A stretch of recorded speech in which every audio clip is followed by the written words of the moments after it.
You're listening to All About Girls of Color podcast, a space dedicated to creating environments that allow girls to thrive. We explore issues and solutions that focus on removing obstacles so the natural joy and genius of girls can bloom. Join us as we dive into conversations all about girls of color and the women they become. I'm Tanisa Kunright, the founder and executive director of Detour Empowers and the Fancy Teen Girls Leadership Academy. I'm Gabriela Delgado, an educator and principal consultant for Saving Our Starfish. And I'm Janedra Sykes, an equity, diversity, and inclusion certified organizational development coach and consultant and a partner in Arboreta Group. Disclaimer. Our intention is to bring our whole selves to the conversations by bringing our professional and personal selves to each episode. Any views or opinions on the podcast are personal and belong solely to the creators and do not represent those of people, institutions, or organizations that the creators may or may not have been associated with in a professional or personal capacity unless explicitly stated. All right, so we're in for another good conversation.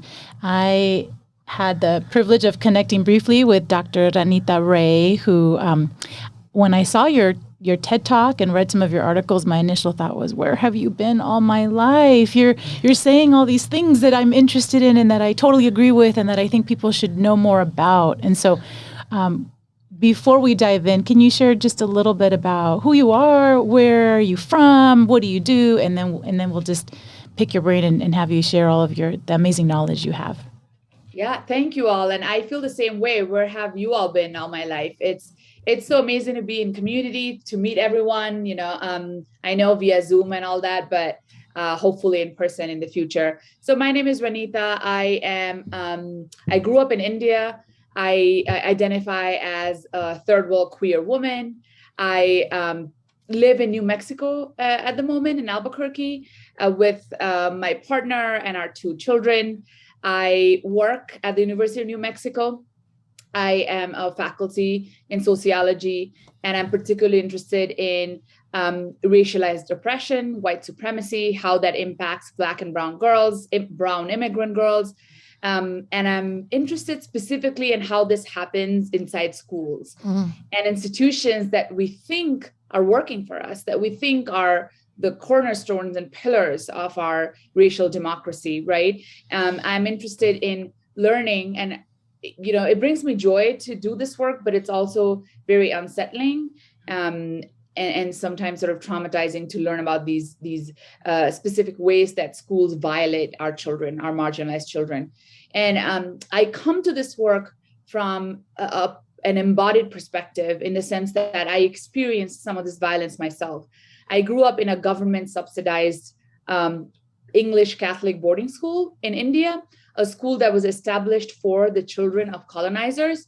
But after independence, for which my grandparents fought hard and spent decades in prisons, my grandparents and great-grandparents, after independence, they sent me to this government subsidized school that cost about $20 a year that taught us English. And because my family was also economically marginalized, they could not afford a convent or private education in English, but they wanted me to learn English. They thought that was a way out of our poverty. So they sent me to this boarding school that essentially was invested in erasing our mother tongues. Like we had to write 500 words. 500 times I won't speak in my mother tongue if we were heard speaking in our mother tongues. My mother tongue is Bengali. It was, we were also, if we were queer, we were, handed out corporal punishment. If we didn't sit like ladies, we were, punished. On the other hand, because it was government subsidized and our government didn't have much money, we didn't have running water. We often didn't have teachers for years. So I bring this sort of perspective to my work on schools. I know I went on and on. That was a long introduction, but I wanted you to know where I come from when I come to this work. Oh, and we appreciate the why, because sometimes, people make assumptions as to why someone takes a particular journey or path, but it's rooted in a series of events and a journey that we've experienced. So I appreciate you taking a risk with all of us and sharing and with our listeners as well. So thank you for giving us that perspective. Like I said, I watched your TED Talk. I know Janedra did, and she was super excited. It's kind of, And, Tanisa was too, just like, ooh, because you're kind of like a celebrity in our minds now of you've been on that red dot stage. Right. So, Janedra and Tanisa, what are your initial thoughts or curiosities about what the work is that Ranita's been doing? I was just, when Gabby sent around, like, do you think it's a good idea? And I read your article. I was like, yes, Lord, yay, because I had a mentor that told me once, in a moment of frustration, when I was railing against the nonprofit sector in America, which the education system is a huge part of that. She said, Janedra, everything white people have built, they've built for themselves. And I still go back to that comment a lot because I think it's the truth. And I think, your viewpoint of schools being hostile atmospheres for our girls, I think it just hit a nerve that was so deep, My question to you is, how has that viewpoint been received? I mean, I assume that you get a lot of defensiveness, but I don't want to assume. I would want to get your feeling about when you share that. What do those white female teachers, what are the typical reactions? Because we know that in the nonprofit sector is pretty genderized in America, is primarily white women that are the teachers, the nurses, the program officers, the nonprofit workers. So what has been your experience with the receipt of your research? Thank you for that really important question. I think a great foray into this conversation. First, I got goosebumps listening to what your mentor shared with you, right? Couldn't be truer. Thank you for sharing that with us. As you guessed, the reception is often, it ranges from disbelief to hostility to just sort of brushing off what I'm saying, to often, I have to admit, acceptance and sort of reaching that, agreement.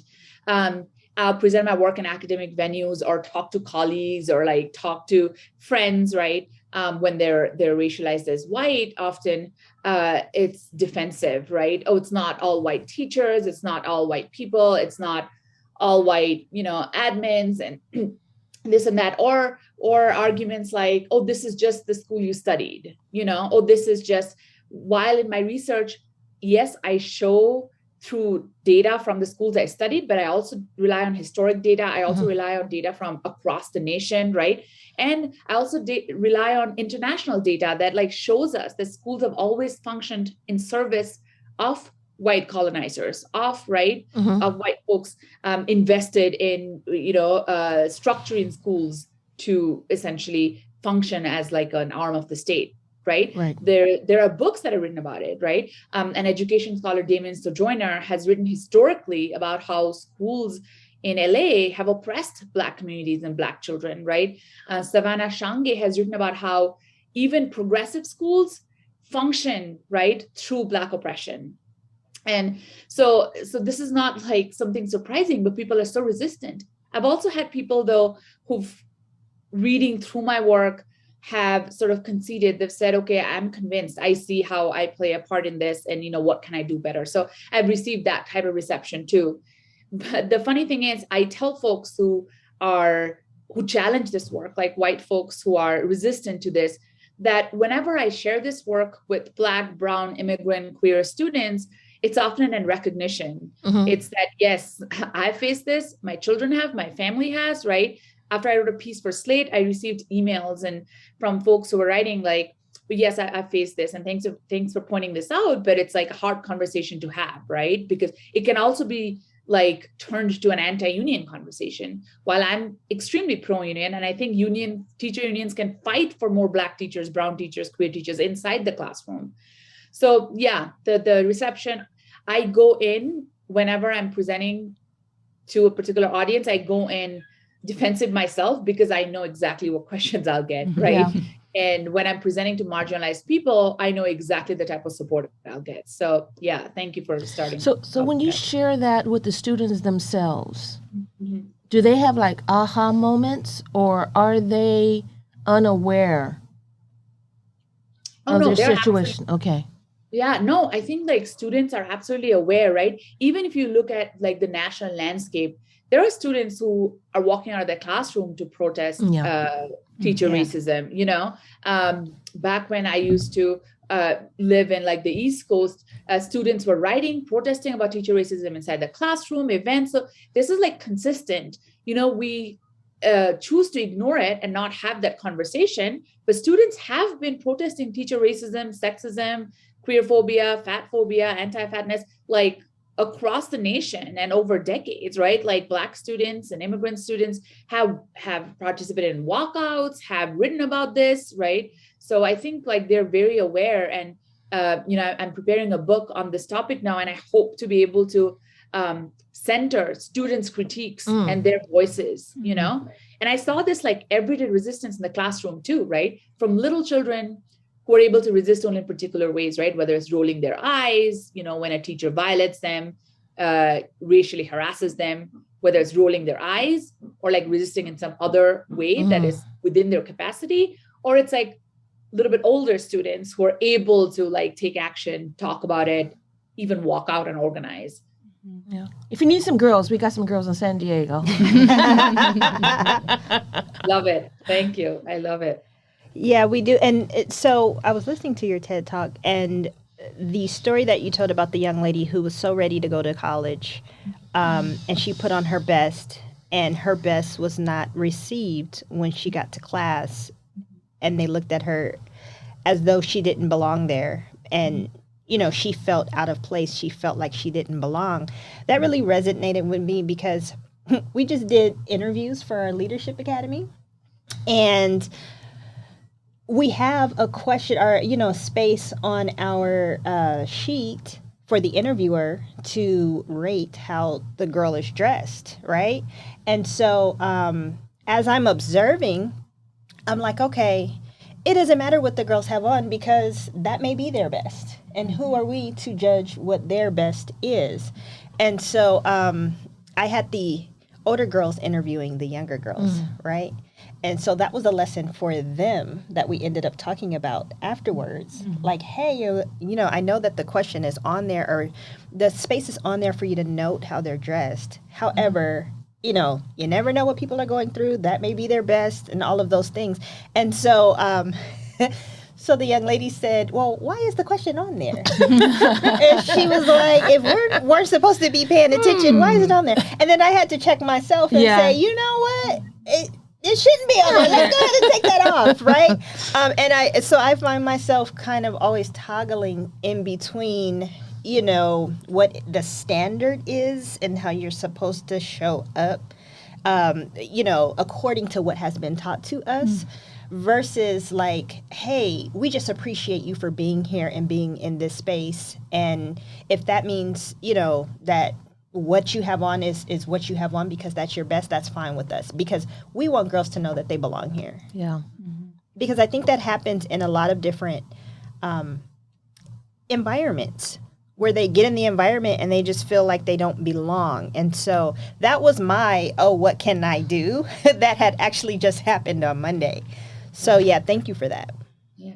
No, thank you for sharing that, right? It's also like hard to walk this line where what institutions are going to ask from you, right? Like, how people are going to be judged, how Black and brown girls are going to be judged. So yeah, you're always talking that. So thank you for sharing that vulnerably, right? And we're always learning. Like, it's almost like we have to learn twice, right? Yeah. Like, hey, we accept you for who you are and what you bring. However, you also need to know that if you go on a job interview, or if you go, to a school orientation, or if you go to, like, this may be how you're perceived, unfortunately.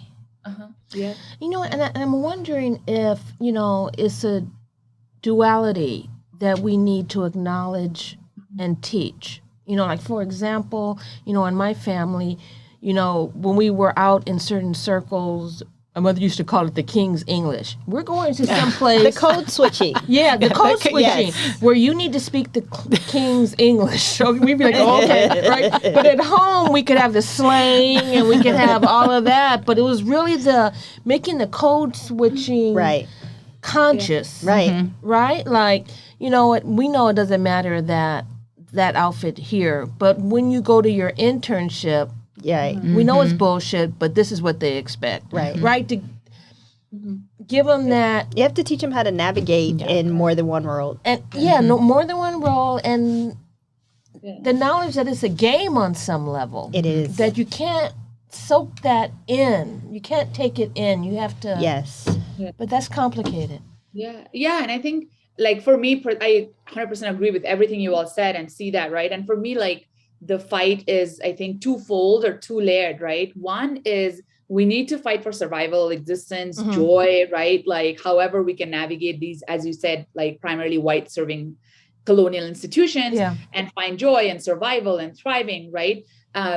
But on the other hand, maybe we can organize for larger change, right? Like, we can talk about code switching and how kids should have the right to talk about African-American vernacular, you know, inside home and inside schools and still be valued, right? As a central language, right? So we need to fight for those larger things. Like, in my college classes, I tell students they can write however they want. They don't have to write, as you say, in King's English.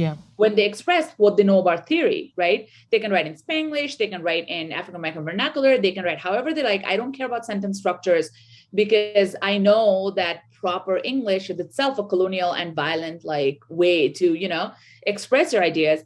But so we can talk about this larger organizing at the same time, like you were saying, like, teach kids and how to navigate these different spaces and tell them the reality. Like, this is bullshit, but look, there'll be spaces where this is exactly how you'll be judged, you know, but fighting for larger abolition at the same time, you know? So that sort of is how I look at it. And like you said, it's so complicated to do both, because sometimes, like, doing one reproduces the other one, you know, like, but like, and that's what, like, I think white supremacy does, is it raises this complex situations and questions, then you have to, like, fight for.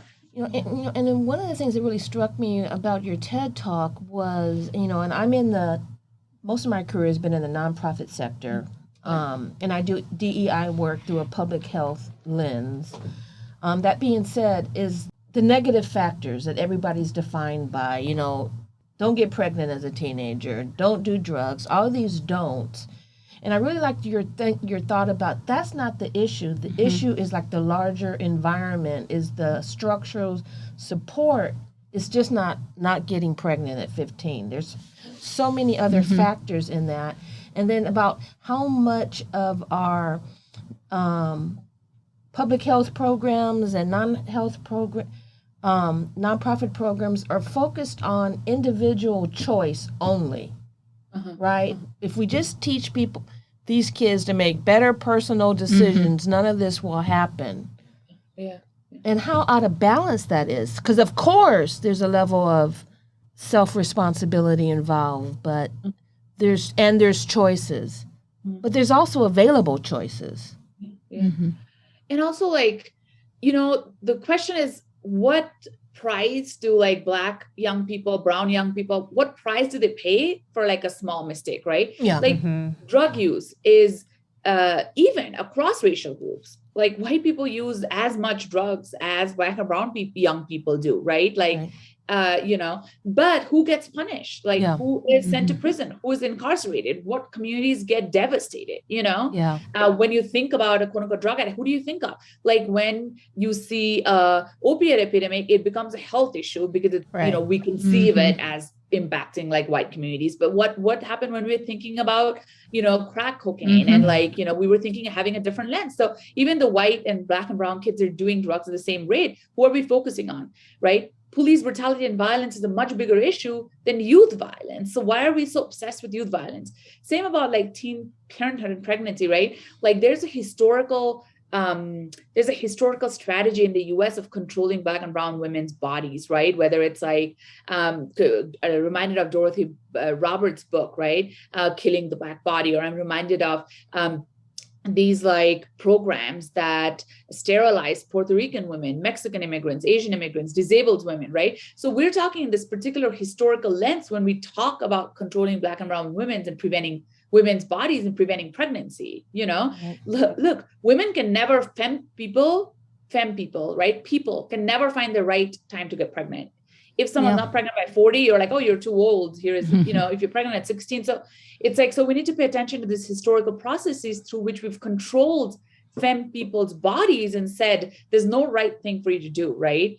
And what are these, and we need to question these like white heteronormative bourgeois ideologies about what is the right time to have children, right time to get married or to get married, or, instead of questioning how these institutions are oppressive to begin with. That's something that I appreciated in your research and in your TED Talk when you talk about the systems sometimes don't get the focus that they need to get, that they rightfully deserve, because the narrative becomes only focusing on the teen pregnancy rates, the gang involvement rates, the dropout rate, and young people of color are painted from one very myopic narrative that is not applicable or true to all. And so I appreciated that you focused in on highlighting why do we do that and not focus on the systems that actually create these very destructive and harmful narratives for young people. So I'd appreciate if you could just share a little bit more about that with us, because I felt for myself that for many years I've been saying that in our own small circles about why do we just talk about it always from the bad and deducting from people, and we always do that with people of color. So anyway, I really appreciated that resonated with me. I just would love a little bit more of your insight on that. As drawing on like W.B. Du Bois, like we can think about Black and brown people as like problems right from the beginning, right? It's like, so, this is part of a historical process, through which it's not really the act of pregnancy or violence. It's about the bodies that are consistently constructed as problems to be solved, to be resolved, right? So that's why even if drug use is even across like racial groups or racialized peoples, there is a process that goes into constructing certain people of color, Black and brown people, as the quote unquote violent drug addict, right?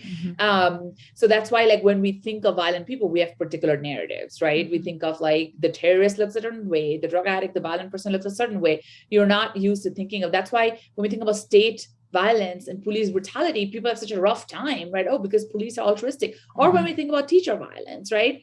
Because like in my book, I'm writing about this historical process, right? Starting from Brown versus Board of Education, when actually the teaching force started becoming white, because while integrating schools, white education leaders demoted, dismissed, or fired Black teachers and Black organizers and brown teachers and brown admins. And since then, as you were talking about, right, the teaching force has become basically white, right? Filled with white women. And we've like solidified this notion that all teachers are altruistic, the same way that we've solidified this notion that police are fundamentally altruistic and central to our, right, instead of having that capacity and space to critique, right? So like, yes, teachers have very difficult working conditions, but yes, teacher racism is also a thing, and as you were talking about, yes, we need to question why have we constructed all Black and brown students as problems, right? I have teachers talking about, oh, these kids are like going to be drug addicts or flip burgers anyway, in front of them, or just racially harassing them by asking them,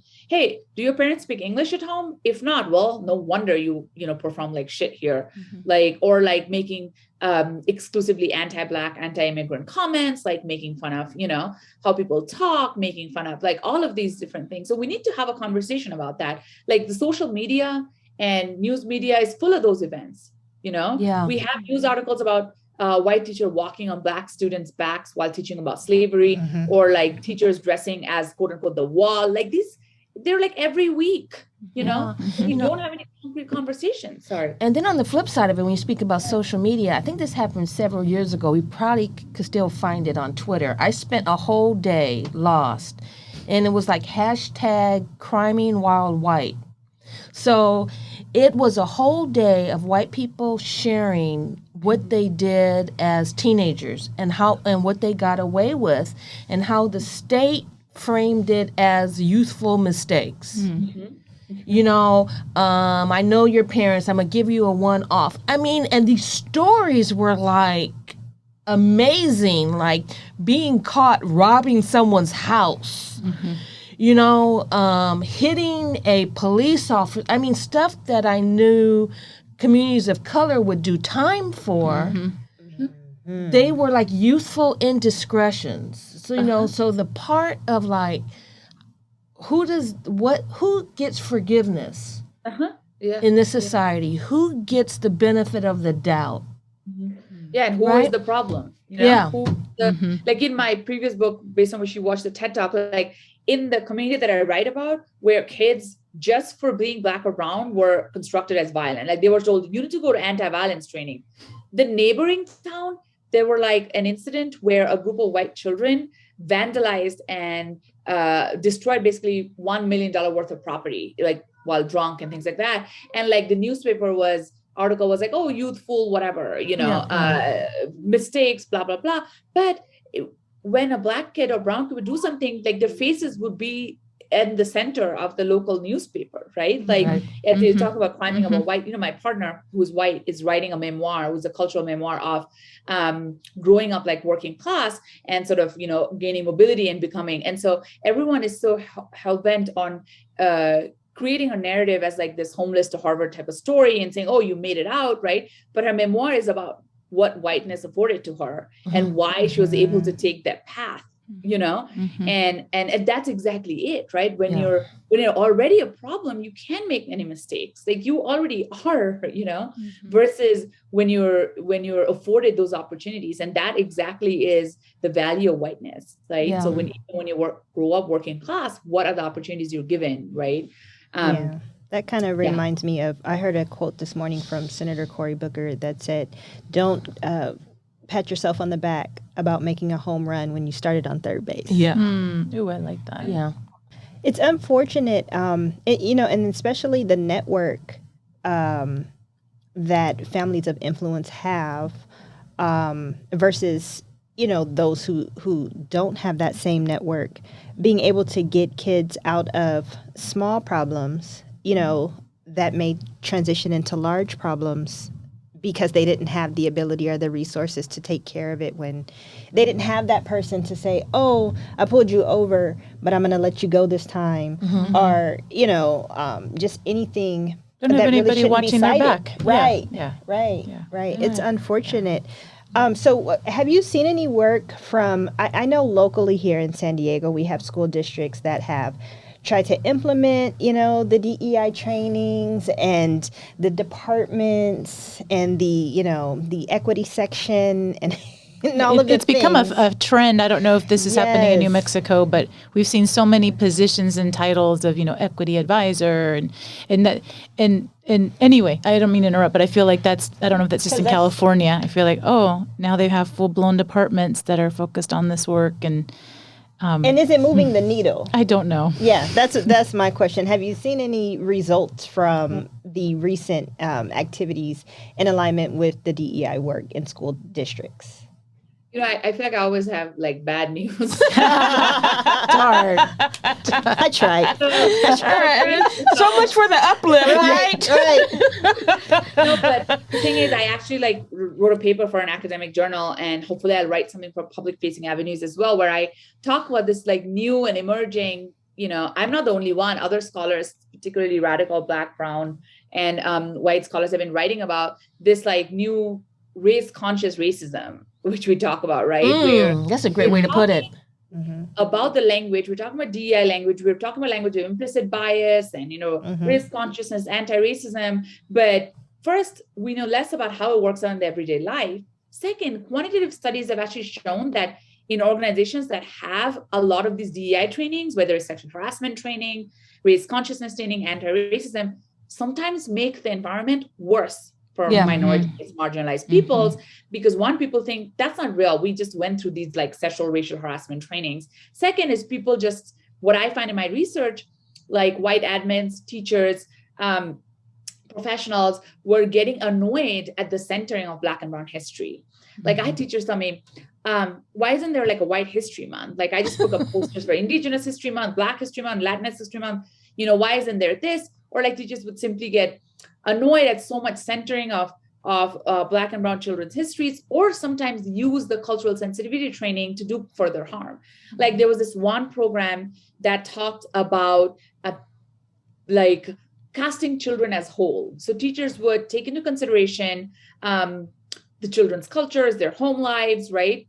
But what that became caricature to actually talk about children in a very negative light. So like teachers would say, oh yeah, we did home visits and so-and-so's home was so dirty. Now I get it, why she's so dirty.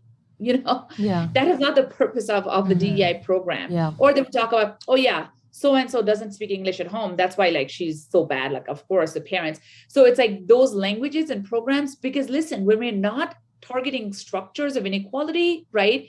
Every little program can be mobilized in service of white supremacy, So that's something that we need to keep in mind. So it's like raise consciousness about using progressive language. But if we think simply progressive language is a path to racial justice, we're wrong, right? Yeah. Like decades of afterlife of slavery, as Professor Hartman talks about, right? Decades of anti-immigrant policies, decades of like expansion of empire cannot be undone by learning or teaching about race.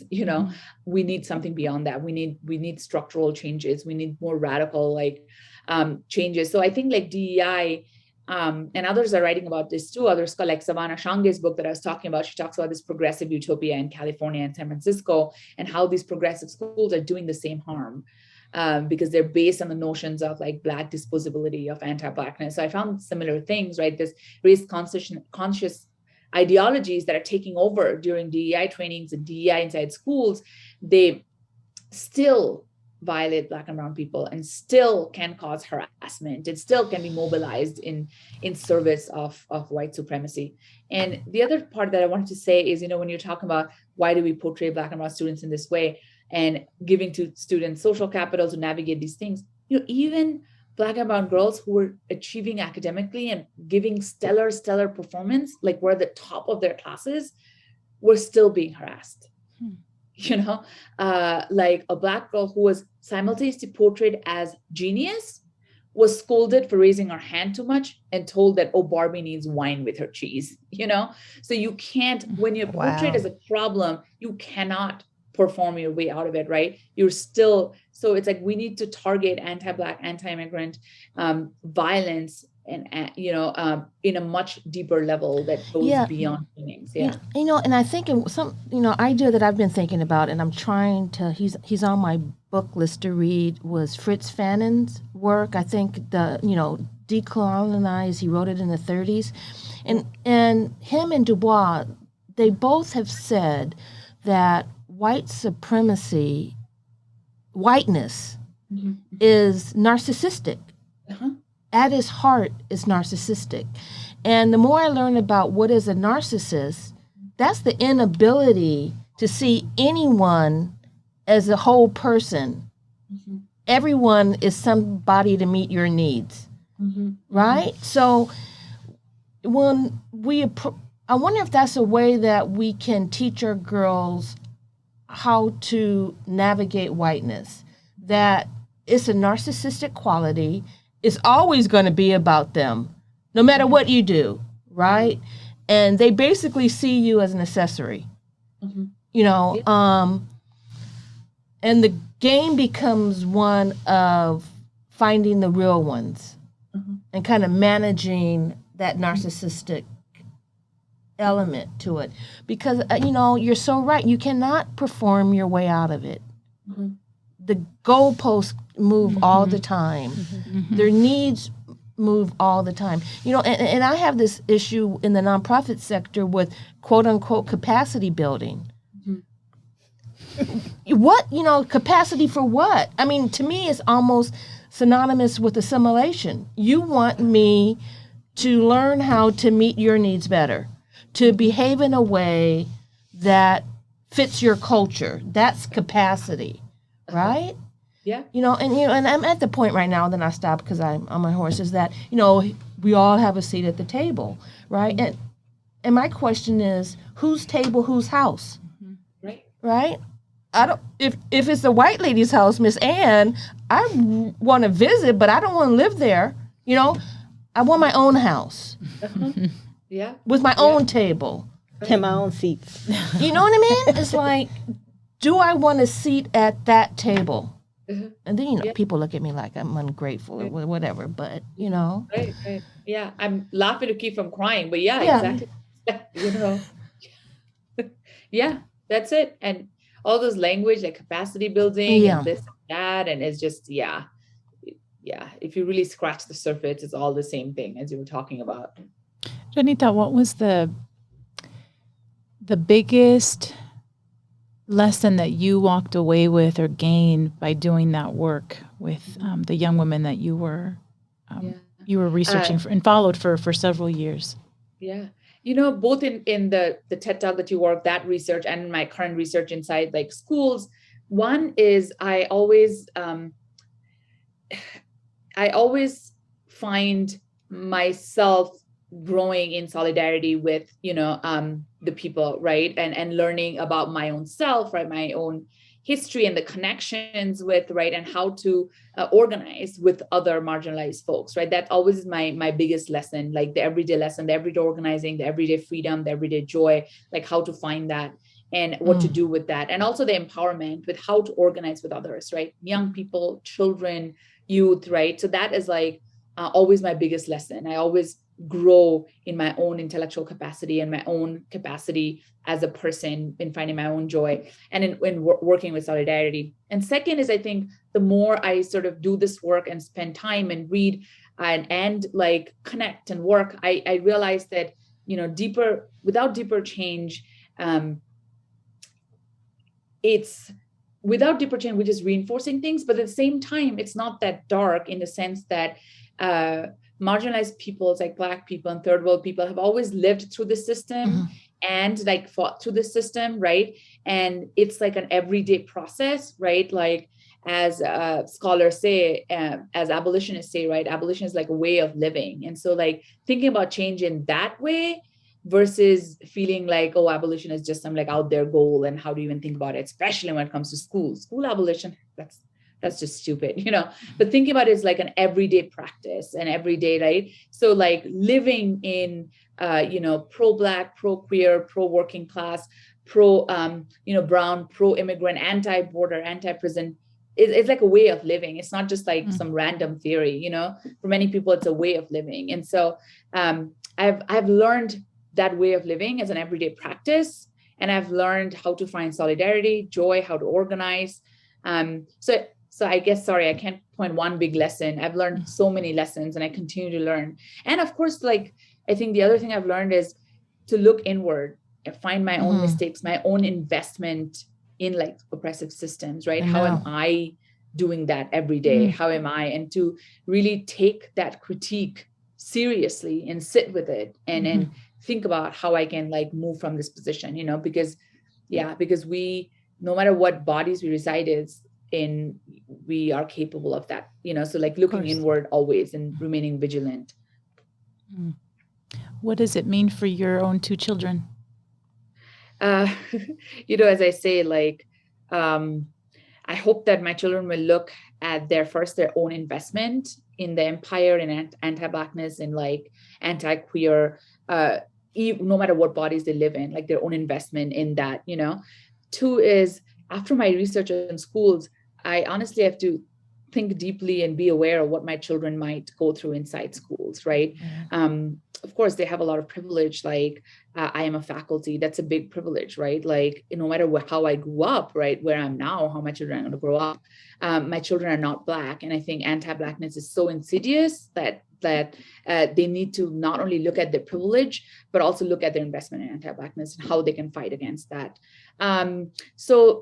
But at the same time, remain vigilant of like children of like queer parents, right? As brown children, as second-gen immigrants, right? How are, so sort of navigate both of those. And I personally try to, it's hard and I'm not saying I'm good at it, but I try to do things that prioritize not just my own children, but all children.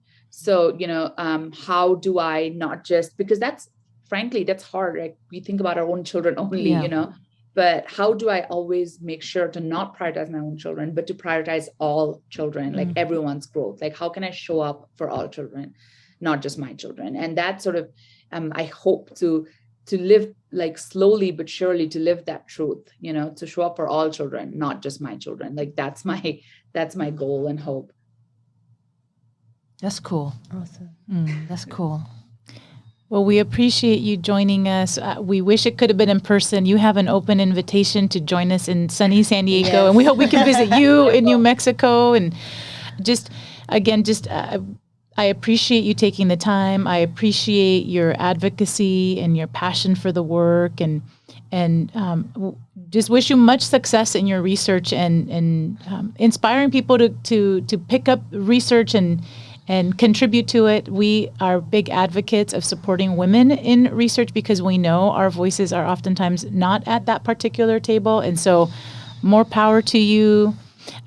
Speak it loudly at whatever TED Talk or whatever platform or podium you can find. And we're definitely in your corner. So on behalf of Janedra, Tanisa, and myself, and for the All About Girls of Color Collective, we appreciate you and just thank you. Thank you for being you, and we wish you much luck moving forward. I appreciate all of you. Thank you so much for giving me this space. I'm humbled. It's an honor to be here with you all and be in this room, you know, from a distance. And I will definitely come visit. Thank you really for doing the work. I appreciate all of you so much. It's just so empowering to be in community, to know you're doing the work. And I'm always here like for collaboration, for thinking, for organizing.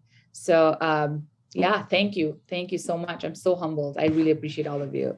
Well, we'll take you up on all of that. Yeah, Yes, really. thank you. We're not shy. Yeah. Okay. And we have this on tape. Yes. We have this on tape. We'll be in touch. We'll be in touch and hopefully have many, many more conversations. Yes, wonderful. Thank you so much. Thank you.